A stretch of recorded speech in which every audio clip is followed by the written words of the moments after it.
Hello, ladies and gentlemen, and welcome back to another edition of the Wilds War Cry. I am your host, Stephen Wiles. This week in TNA, we had the Gold Rush Challenge, and this I usually like because it creates some interesting matchups. You have a lot of face versus face, heel versus heel, or just people that you haven't seen wrestle each other in a while. And a great example of that was the first match on the card, which was Low Key versus MVP. And I thought that was an amazing match. It's nothing that you're going to write home about, but there were just some really good spots in it, and it was two wrestlers who have kind of different styles really going at each other and, both looking good, even though MVP won out in the match. The next one I thought was kind of interesting was Tajiri's match, and I was just kind of shocked he won. I know he was going up against Robbie E, but I really thought they were going to give that one to Robbie E somehow. Anyway, the next one, Aries versus Nux. It wasn't a bad match. It was probably the weakest of all the matches that they had on that card. But the thing is that I was into it because it did feel different, and I really want to like Nux. I'm trying to. I'm a little surprised that Anderson beat Magnus. Not that Anderson's bad or has been buried or anything, but Magnus just for so long was on such a kind of meteoric rise for his title run, and even with this stuff with Bram originally, it was the whole reason Bram was brought in was supposed to be to help elevate Magnus. And I'm not sure what happened there. I really don't know. One of the big issues, although this was a really good TNA, something that kind of outweighed a lot of the news from that particular TNA was that Kurt Angle is going to be retiring after his next contract, which supposedly is only a 1-year contract. And the thing is that it is apparently still up in the air as to whether or not that will be with TNA. I don't see him going to WWE. I'm just going to say it. I expect him to retire in TNA, or maybe if he really wants to surprise people, go to ROH and retire or something. But I don't see that happening. That's more of a joke.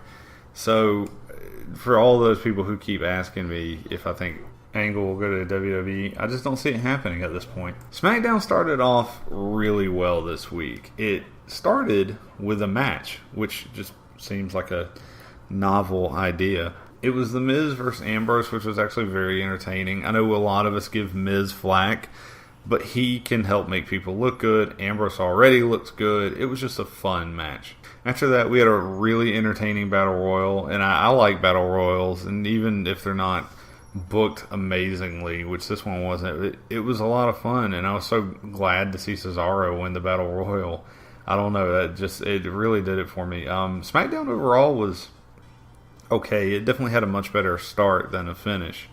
That finish with Ziggler and Cesaro, I see why they're doing it, but it looked awkward even past that, because it really looked like the ref gave a 4 count instead of a 3 count, and I'm not really sure if something actually messed up or if they were trying to go for something a little bit different and it just looked weird, but either way. Raw, on the other hand, I thought was actually better than a lot of the previous episodes.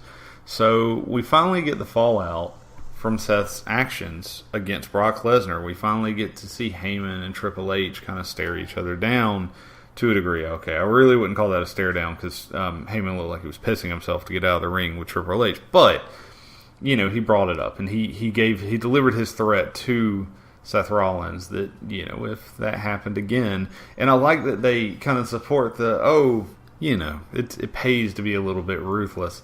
You can tell Paul Heyman appreciates that.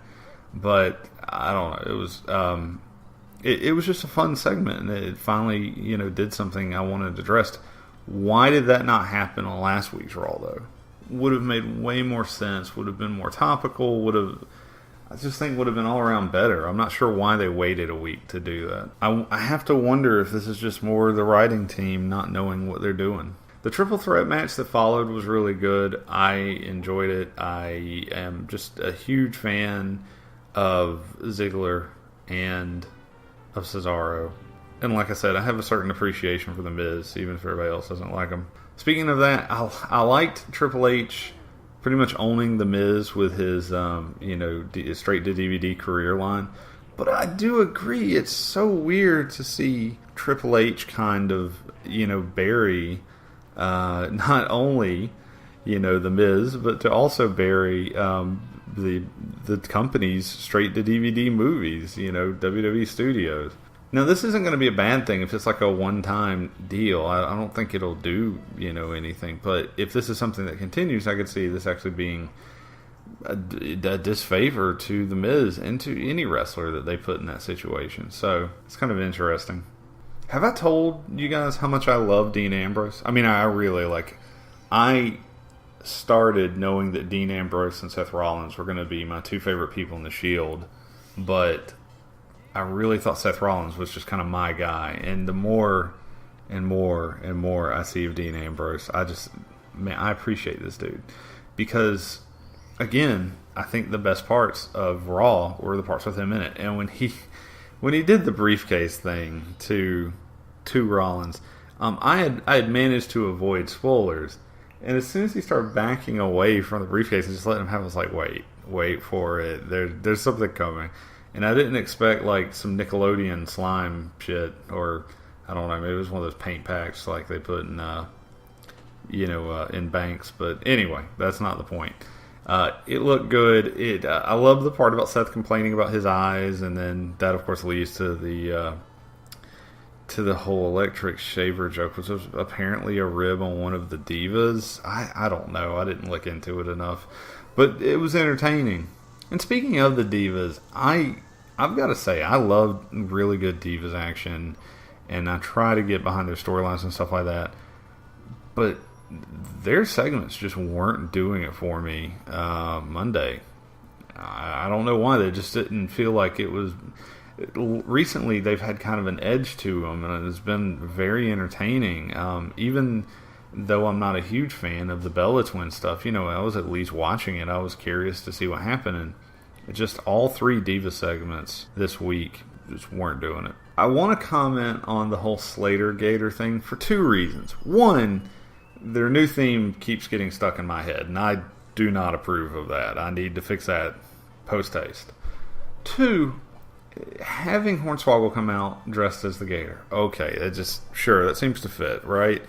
But that really awkward moment where Hornswoggle looked like he was going to mount the bull at the end and then eat him, and then there was just an uncomfortableness there, and I don't know, maybe it's my dislike of furries. Is that just me? I don't know. Here's my disclaimer. I don't hate furries. You do what you're going to do, what you want to do, as long as you're not hurting anybody. I just think it's a little weird. I never fully got it, so just putting that out there. So the end of the episode, I thought, was a little bit predictable, but it was fun, especially because the bad guys kind of needed a one-up, since they did this really awesome angle with, Dean stealing the briefcase and having it on Smackdown. And then I like that, too, because it kind of intertwines that past SmackDown and Raw a little more than just, we're doing a rematch, right? So they need more stuff like that. But, all hail to the Authority, right? Because they seem to be winning out in the end. And I guess if I take anything away from this week, is obviously, hey, we know you can do better, writers. We know the WWE can do better with what they have. You're showing us a little bit of this, but I'm really going to need you guys to step it up. I'm not expecting much from the Hell in the Cell pay-per-view. It's probably going to be one Hell in the Cell match, maybe two if we're lucky, and I don't know. I miss TNA's Lethal Lockdown when all of the matches were contested in the cell, the 6 sides of steel. But my question for this week is, if you got to book, of the current roster, and you got to book a fantasy Hell in the Cell match, who would you really want to see go one-on-one in the cell? I know there wasn't a lot of extra stuff that went on this week, and I just want to take a really quick moment to plug. If you're not watching the Monday Night Wars on WWE Network, it's really one of the best things that they've got out there right now. I just started back watching Nitro, and I just started getting, I've dove into these some more, and these are great so far. All right, if you have any questions or comments about anything I've said here, you know how to respond. On the website, on the YouTube page. You can find me on Twitter at Stephen Wiles. I have a Facebook if you really want to look it up. And that's about it. So until next time.